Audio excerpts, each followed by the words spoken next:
بسم الله الرحمن الرحيم. بسم الله الرحمن الرحیم الحمد للہ وکفا والصلاة والسلام علی من لا نبی بعد اما بعد. عزیز طلباء، آج کتاب الہدایہ جز 40 کا سبق نمبر 266 ہے،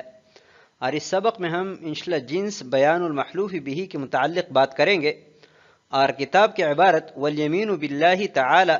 دون غیرہ سے لے کر فیغلظ علی کل واحد منہما بذکر المنزل علی نبیہ تک ہوگی.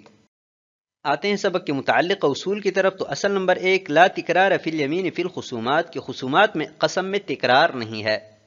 نمبر 2، الحلف یکون علی نفس المدعا عند ابی یوسف رحمہ اللہ تعالی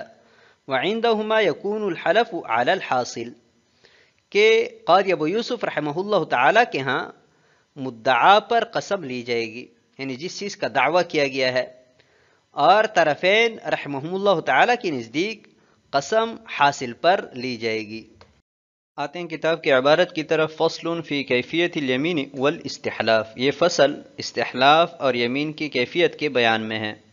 قال والیمین باللہ دون غیرہ، کہ قسم اللہ کے نام سے ہوگی نہ کہ اس کے غیر کے نام سے. لقولہ علیہ الصلاۃ والسلام من کان منکم حالفا فلیحلف باللہ او لیذر، حضور اکرم صلی اللہ علیہ وسلم کی اس قول کی وجہ سے کہ جو تم میں سے قسم اٹھائیں تو اللہ کے نام کی قسم اٹھائیں یا چھوڑ دے. وقال علیہ الصلاۃ والسلام من حلف بغیر اللہ فقد اشرک، کہ جس نے اللہ تعالیٰ کے غیر کے نام کی قسم کھائی تو اس نے شرک کیا. قال وتوکد بذکر اوصافہ، اور یمین اللہ تعالیٰ کے اوصاف ذکر کرنے سے مؤکد بنائی جائے گی. وہو التغلیظ، اور یہ تغلیظ ہے. وذالک مثل قولہ، اور یہ جیسا کہ قاضی کا مدعا علیہ کو کہنا قل، آپ کہیں واللہ الذی لا الہ الا ہو عالم الغیب والشہادۃ الرحمن الرحیم، کہ آپ قسم اٹھائیں کہ اس ذات کی قسم کہ جس کے علاوہ کوئی معبود نہیں ہے، اور وہ غیب اور ظاہر کو جاننے والا ہے، جو کہ رحمان اور رحیم ہے. الذی یعلم من السر ما یعلم من العلانیہ، کہ جو سر کو ایسے ہی جانتے ہیں جیسے کہ علانیہ جانتے ہیں. مال فلان هذا علیک ولا قبلک هذا المال الذی ادعاه،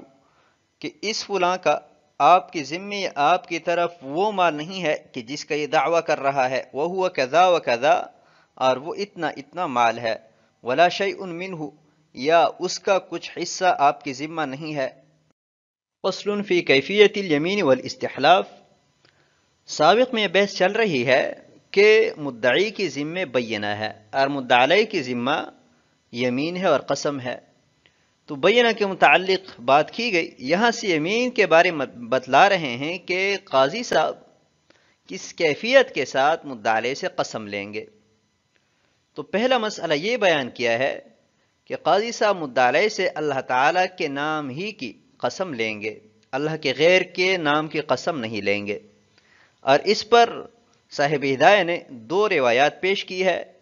پہلی روایت حضور اکرم صلی اللہ علیہ وسلم کا یہ قول ہے کہ من کان منکم حالفا فلیحلف باللہ او لیذر، کہ جو تم میں سے قسم اٹھانا چاہتا ہے تو اللہ تعالیٰ کی ذات کی قسم اٹھائیں یا قسم چھوڑ دے، قسم ہی نہ اٹھائیں. اور ابن عمر رضی اللہ تعالیٰ عنہ سے صحیحین میں ان الفاظ میں روایت منقول ہے کہ ان النبی صلی اللہ علیہ وسلم قال من کان حالفا فلیحلف باللہ او لیصمت، کیا خاموش رہیں، اور لیسکت کے الفاظ ہے. ابو داود شریف کی روایت یہ ہے کہ ان اللہ نہاکم ان تحلفوا بآبائکم فمن کان حالفا فلیحلف باللہ او لیسکت، کہ اللہ تعالیٰ نے تمہیں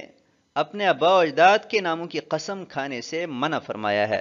بس جو تم میں سے قسم اٹھانا چاہتا ہے تو وہ اللہ تعالیٰ کی ذات کی قسم اٹھائیں یا اللہ تعالیٰ کی صفات کی قسم اٹھائیں یا خاموش رہیں. اور صاحب ہدایہ کی طرف سے پیش کردہ دوسری روایت یہ ہے کہ من حلف بغیر اللہ، کہ جس نے اللہ کے غیر کی قسم کھائی فقد اشرکا،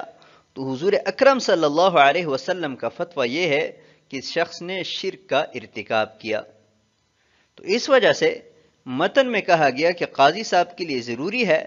کہ وہ اللہ تعالیٰ کی ذات کی قسم لیں، اللہ کے غیر کی قسم نہ لیں، یا اللہ تعالیٰ کی صفات کی قسم بھی لی جا سکتی ہے. قال وتوکد بذکر اوصافہ وہو التغلیظ۔ یہاں سے مسئلہ بیان کر رہے ہیں کہ قاضی صاحب کو یہ اختیار حاصل ہے کہ وہ قسم میں تاکید، شدت اور سختی پیدا کرنے کے لیے مدعا علیہ سے اس بات کا مطالبہ کریں کہ آپ اللہ تعالیٰ کے نام کے ساتھ اللہ تعالیٰ کے اوصاف ذکر کریں۔ مثلا ان الفاظ میں قسم لیں کہ واللہ الذی لا الہ الا ہو عالم الغیب والشہادۃ الرحمن الرحیم الذی یعلم من السر ما یعلم من العلانیہ، کی اس ذات کی قسم کی جس کے سوا کوئی عبادت کے لائق نہیں ہے، وہ ظاہر اور باطن کو جانتے ہیں، جو کہ رحمان اور رحیم ہے، اور وہ چھپی اور پوشیدہ چیزوں کو ایسے ہی جانتے ہیں جیسا کہ علانیہ چیزوں کو جانتے ہیں، کہ فلاں کا آپ کی ذمے یا آپ کی طرف وہ حق نہیں ہے کہ جس کا یہ دعویٰ کر رہا ہے، اور اس کی مقدار اتنی ہے، یا اس کا کچھ حصہ آپ کی طرف یا آپ کی ذمہ نہیں ہے۔ تو ان اوصاف کو ذکر کر کے قسم میں تاکید اور تغلیظ پیدا کی جا سکتی ہے۔ آتے ہیں اگلی عبارت کی طرف، فَلَهُ أَن يَزِيدَ فِي التَّغْلِيظِ عَلَى هَذَا، اور قاضی کو اختیار حاصل ہے کہ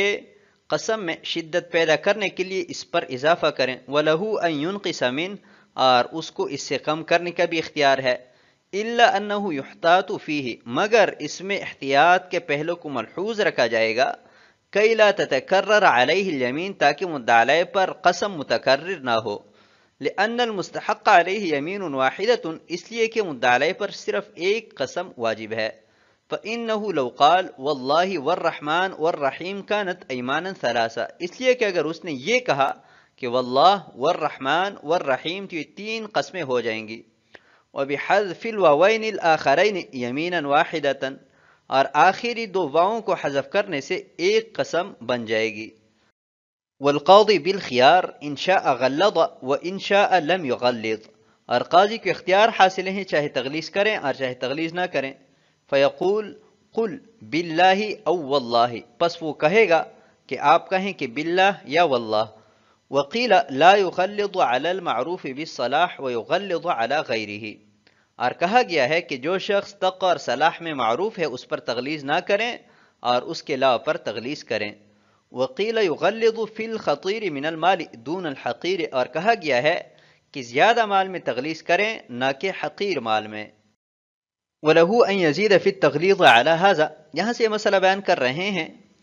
کہ تغلیظ کے اعتبار سے لوگوں کے حالات مختلف ہے، کچھ لوگوں پر تغلیظ کی ضرورت ہی نہیں پڑتی، کچھ لوگ ایسے ہیں کہ جن پر قدر تغلیظ کی ضرورت ہے تو قاضی صاحب اسی کے مناسب تغلیظ کریں، اور کچھ لوگ ایسے ہیں کہ جن پر زیادہ تغلیظ کی ضرورت ہوتی ہے تو وہاں پر زیادہ تغلیظ کریں، یعنی قاضی صاحب کو اختیار ہے کہ مدعا علیہ کی حالت کے مطابق تغلیظ میں کمی اور بیشی کریں، لیکن یہ بات ملحوظ رہیں کہ قسم میں تکرار پیدا نہ ہو، صفات ذکر کی جائے لیکن بغیر حرف عطف کے، اس لیے کہ اگر حرف عطف ذکر کریں گے تو یمین میں تکرار آ جائے گا، مدعا علیہ پر صرف ایک قسم واجب تھی تو اس پر زیادہ قسمیں آ جائیں گی تو یہ اس پر ظلم ہے،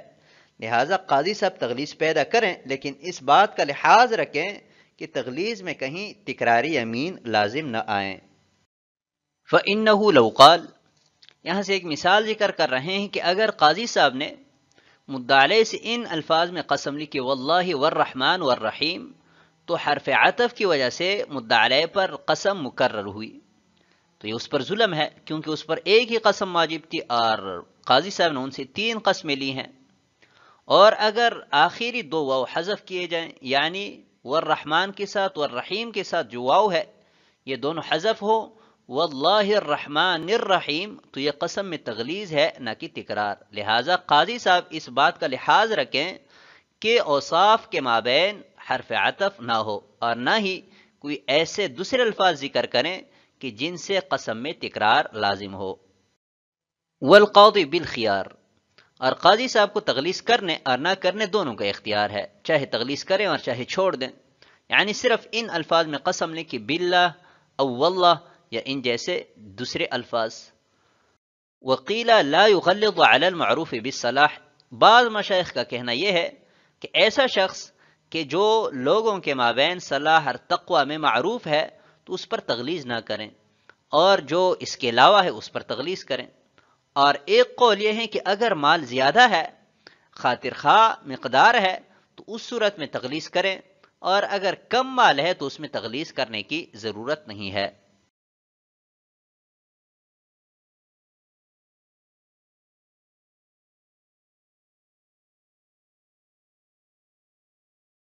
آتے ہیں اگلی عبارت کی طرف، قال ولا يستحلف بالطلاق ولا بالعتاق لما روینا،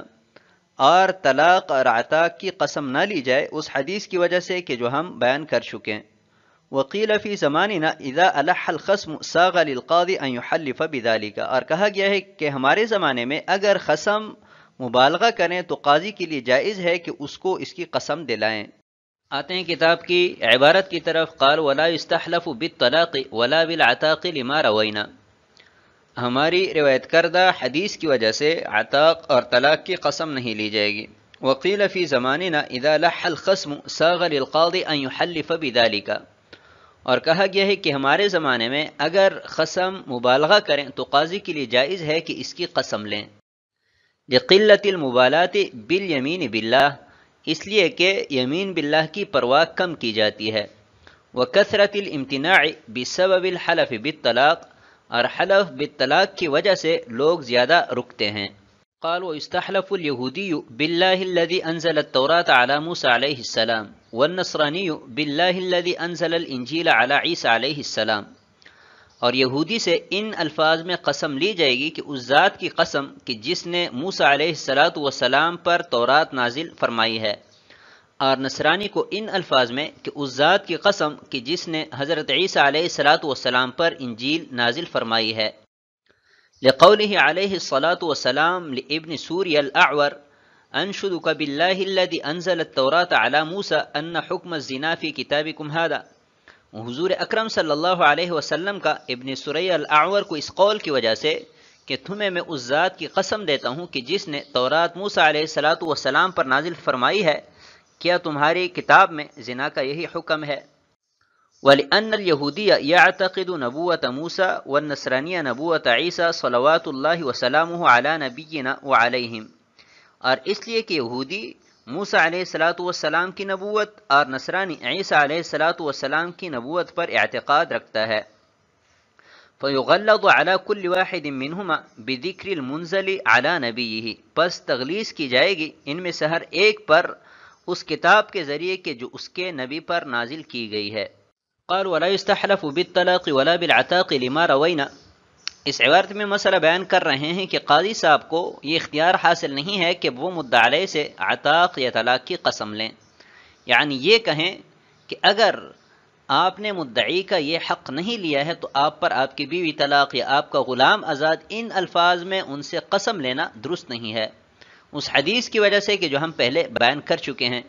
کہ من کان منکم حالفا فلیحلف باللہ، کہ اگر تم میں سے کوئی قسم اٹھانا چاہتا ہے تو اللہ تعالیٰ کی ذات پر قسم اٹھائیں۔ وقیل فی زماننا، یہاں سے بعض مشائخ کا قول ذکر کر رہے ہیں کہ اگر خصم یعنی مدعا علیہ جھگڑالو ہے اور فاسق اور فاجر ہے، اللہ کے نام کی جھوٹی قسمیں کھاتا ہے، تو اس صورت میں اسے طلاق یا عتاق کی قسم دی جا سکتی ہے، کیونکہ اللہ تعالیٰ کے نام کی قسمیں کھانا یہ تو اس کی عادت ہے، قسم اٹھا لے گا، اور طلاق اور عتاق سے لوگ ڈرتے ہیں، تو اس وجہ سے وہ مدعی کے حق کو کھانے سے رک جائے گا اور قسم سے انکار کر لے گا۔ لقلت المبالات بالیمین باللہ، اس کا مطلب پہلے بیان کیا گیا کہ اللہ کے نام کی جھوٹے قسمیں کھانا لوگوں کی عادت بن چکی ہے، خصوصاً جو لوگ بازاروں میں رہتے ہیں، فساق اور فجار ہوتے ہیں، وہ تو بات بات پر قسم اٹھاتے ہیں، تو اگر ان کے سر کوئی مقدمہ آتا ہے تو وہ جھوٹی قسم اٹھانے سے کوئی گریز نہیں کریں گے۔ تو اگر قاضی صاحب کو محسوس ہو کہ یہ شخص جھوٹی قسم اٹھا لے گا تو اسے طلاق کی قسم لے سکتا ہے، یعنی یہ کہیں کہ اگر آپ نے ناجائز طریقے سے مدعی کا حق لیا ہے تو آپ پر آپ کی بیوی طلاق ہے، تو وہ بیوی سے ہاتھ دھو بیٹھنے کی وجہ سے ڈر جائے گا اور مدعی کو اپنا حق دے دے گا۔ استحلف الیہودی، یہاں سے یہ مسئلہ بیان کر رہے ہیں کہ اگر مدعا علیہ یہودی یا نصرانی ہو تو انہیں کن الفاظ میں قسم دی جائے گی۔ تو امام قدوری رحمہ اللہ تعالیٰ فرماتے ہیں کہ اگر یہودی ہے مدعی علیہ تو ان کو ان الفاظ میں قسم دی جائے گی کہ اس ذات کی قسم کہ جس نے موسیٰ علیہ السلام پر تورات نازل فرمائی ہے، اور اگر عیسائی ہے تو عیسائی کو ان الفاظ میں قسم دی جائے گی کہ اس ذات کی قسم کہ جس نے عیسیٰ علیہ السلام پر انجیل نازل فرمائی ہے۔ یہودی اور نصرانی کو ان الفاظ میں قسم دینے پر صاحب ہدایہ نے دو دلیلیں ذکر فرمائی ہے، ایک نقلی دلیل ہے اور ایک عقلی۔ لقولہ علیہ الصلاۃ والسلام، یہ نقلی دلیل ہے کہ حضور اکرم صلی اللہ علیہ وسلم نے یہودیوں کو دیکھا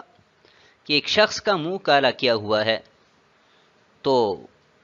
یہودیوں سے پوچھا کہ اس شخص کا جرم کیا ہے، تو انہوں نے کہا زنا۔ تو حضور اکرم صلی اللہ علیہ وسلم نے پوچھا کہ آپ کی کتاب میں زنا کی یہی سزا ہے؟ تو یہودی نے کہا کہ ہاں۔ تو حضور اکرم صلی اللہ علیہ وسلم نے ابن سوری الاعور جو کہ ان میں سے ایک عالم تھے، ان سے ان الفاظ میں پوچھا کہ انشدک باللہ الذی انزل التوراۃ علی موسیٰ، کہ میں آپ کو ذات کی قسم دیتا ہوں کہ جس نے موسیٰ علیہ السلام پر تورات نازل فرمائی ہے، کیا آپ کے کتاب میں زنا کا یہی حکم ہے؟ تو اس نے کہا کہ نہیں، بلکہ ہماری کتاب میں زنا کا حکم رجم ہے، اور کہا کہ اگر آپ مجھے ان الفاظ میں قسم نہ دیتے تو میں بھی آپ پر یہ حکم ظاہر نہ کرتا، یعنی میں بھی آپ سے کہہ دیتا کہ یہی سزا ہے کہ منہ کالا کیا جائے۔ اور یہ جو سزا دی جا رہی ہے یہ ہمارے ہاں تقسیم ہوئی ہے کہ جو اشراف ہے انہیں رجم نہیں کیا جاتا بلکہ صرف منہ کالا کیا جاتا ہے، اور جو فقراء اور مساکین ہے وہ اگر زنا کا ارتکاب کرتے ہیں تو ان کو ہم رجم کرتے ہیں۔ وَلِأَنَّ الْيَهُودِيَّ، یہ دوسری عقلی دلیل ہے کہ یہودی جو ہے وہ موسیٰ علیہ السلام کی نبوت کا معتقد ہے، اور عیسائی حضرت عیسیٰ علیہ السلام کی نبوت کا معتقد ہے، اس لیے قاضی صاحب جب قسم میں ان پر تغلیظ کریں گے تو اس کتاب کے ذریعے کریں گے کہ جو کتاب ان کے نبی پر نازل کی گئی ہے۔ تو آج کے سبق کو ہم اسی پر ختم کرتے ہیں۔ والسلام علیکم ورحمۃ اللہ وبرکاتہ۔